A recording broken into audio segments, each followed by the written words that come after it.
Hi everyone, welcome to my channel. It's a girl the Waka-Waka. I waka a lot and I love to make videos. So right now we are in the city of I am in the city of PortHarcourt, in River State, Nigeria. No be small thing though. PortHarcourt is really beautiful. PortHarcourt is nice. If you have not been here, you should try visit one day. It's really the city they call it, cause dang, this place is nice to be. I mean, just don't stop watching this video because I have a lot to tell you about PortHarcourt. Few times I have some of the things I found out about PortHarcourt. We're going to be talking about the standard of living, talking about the rent, houses. Some of the things that make up PortHarcourt, things you don't even know about this place. So stick to this video. Let's go on the tour. So right now, let us start with the road. PortHarcourt, like I call it, oil city.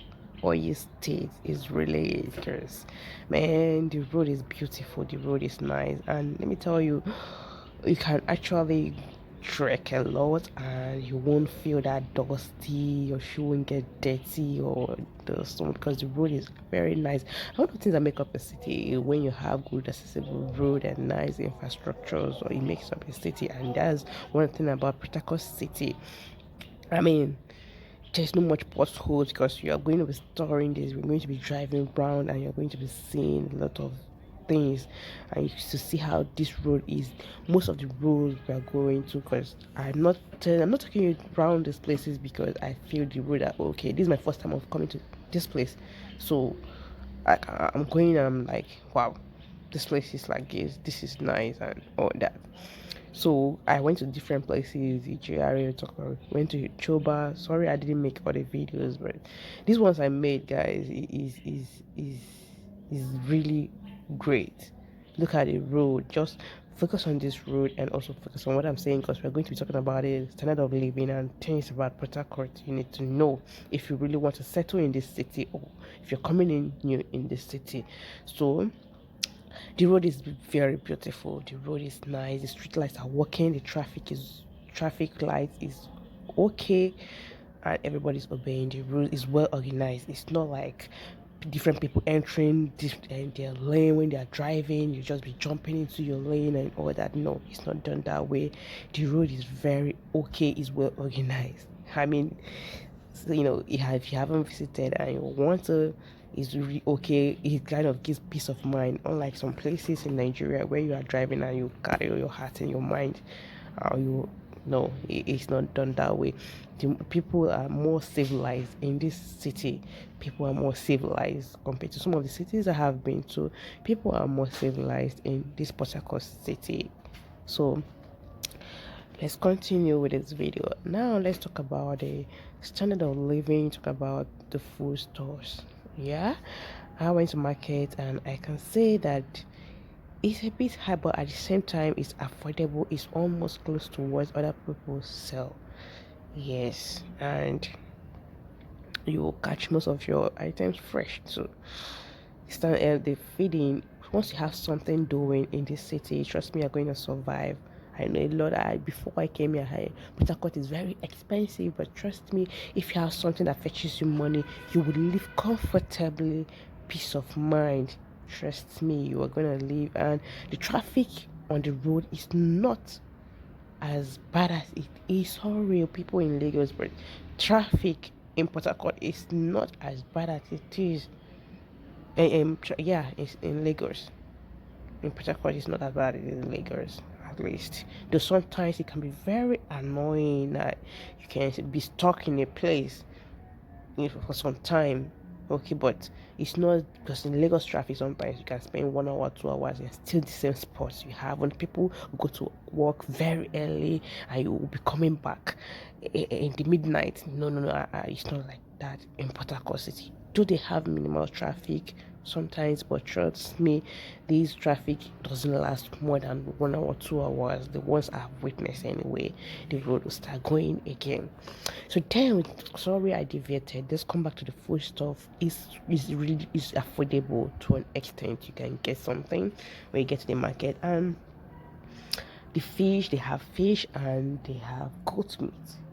Most of the markets don't sell goat meat like that, and when you manage to see it, it's really expensive. So, but here, goat meat is really available. Is available. You can get it the same way you get beef. I didn't even say, oh yeah, I saw beef, but mostly you will still get goat meat anyway. And me, I love goat meat a lot anyway.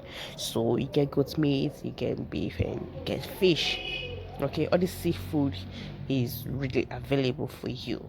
Okay, so now, guys, let's talk about the houses. Hey, that is where you can say PortHarcourt is really expensive. Yeah. Let's talk about the houses and the shop rent. Hey, like I said, you have to have something doing before you can move into this city, because the rent is something else. Okay, now let us categorize this place. Where you can see, let's talk about the single room. They call it single room. They have semi self-con, they have self-con, they have 1 bedroom, 2 bedroom, and all that. But the single room is just where you have a room where you wouldn't have toilet, you wouldn't have your bedroom, you wouldn't have your kitchen. It's just a room, but the price is high. The prices, some you'll be seeing 70, 80,000 just for a single room. Then, because of the fact that, according to what I heard, some of these places, just like Lagos State, is people's villages. Is the same way PortHarcourt-City. Some of them I heard. Some of the places within the city, like Rumo or La Rumo, whatever, Rumo this, Rumo that. Some of them have sold their this thing, and it's well developed because it's people's villages, is well developed. So you're mostly going to be seeing compounds, family compounds.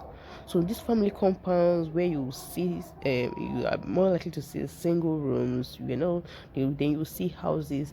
They'll tell you house without fence. You will see houses with fence and all that. Open compound, exactly, that's the word they use for it. The term open compound is where you have different, is already family house, where you can even be living with your landlord in the same place, with your family, and God kiss, man, you're surrounded. It's more like a village, but it's a developed village because it's within the town. You understand? So now when you have your semi-safe coin, you can be seeing 120, 150 for a semi-safe coin. Then you have your self-contained 200 for you to get a better self-contained, that is a new house. You can see in 200 just a safe con. And trust me, some of the safe con is still in open compound, like they don't have gates, you're not living privately, it's still within the family compound. Okay, so now that is how it is. You talk about semi-safe con, all this thing, most of it you are going to be living within the family houses. Okay, the prices are high. So then they now have some of these safe con in a developed or a state. That's where you can be seeing 300,000, 250,000. There's some safe con of 400k, 350k in some of these estates. It's well nice on their houses. Their standard semi-safe con also comes with water heater, and it's well furnished a bit. You can move in. So, but those places now that is within the family compound, you can be seeing a safe corner of old houses for like 180, 170, and you will see even the ones just semi-self 150. I saw a house that is by the roadside, like, can you believe it? They tell me 200,000. Then you pay your agent fee, you pay caution fee, you pay drinking money fee, you pay legal fee. Jeez, at the end of the day, the house rent that is 200,000 is mounting to 300 before you pay all these things. Trust me, it's not jokes. So I'm telling you this thing so you have it in mind. Then when you talk about the electricity, when you're living in these places and when you hear federal lights, that they have constant lights, just know that place is going to be expensive. Once they tell you, oh, this place used to have federal light, just know that the self-con, it doesn't matter how the self-con is, just know that that federal light will make that house to be expensive. Okay, but there are some places that don't even have that federal light, but still it's affordable. Maybe they have 7 to 10 hours light per day, seriously, but they're still a bit manageable. So, but once you hear federal light is constant light, the house rent is normally cheap, it's normally expensive. Then before you're looking out for houses in Port Harcourt, you need to talk about the drainage, you talk about the rain, flood, and everything, because some of these houses are flooded. It's good you look out for houses when there is rain, so you could see, because there are some houses we saw, it's cheap, is right on the road, but guess what, the house is having drainage issue. It gets flooded whenever it rains. So that's one thing. If you're looking for house in Port Harcourt, you should consider water, the drainage, and everything. If not, you're going to suffer it, because Port Harcourt, River State always have a lot of rainfalls. Okay, so right now we are driving to Elios. Okay, I hope you're watching this road, because that is how it is. The place is quite city, and there's a lot of interesting places to visit here. There's a new mall with a ShopRite, and there's also pleasure park, where almost everybody goes, everybody visit this place. This place is very beautiful to visit. I'm making video next, and there are other nice places to tour. This place is really town. This place is really cute, as in it's flick. So once you have money, you can survive in Port Harcourt. Once you have money, you have your money, you have something doing, you can survive in Port Harcourt. You can tell me that. Right now it's Elios. This road connects from Dara Junction, connects from Okoro, connects to Air Force. See, the place is beautiful. That is how the road is. This is nice. So staying in Port Harcourt is not really bad. It's good. Just have something.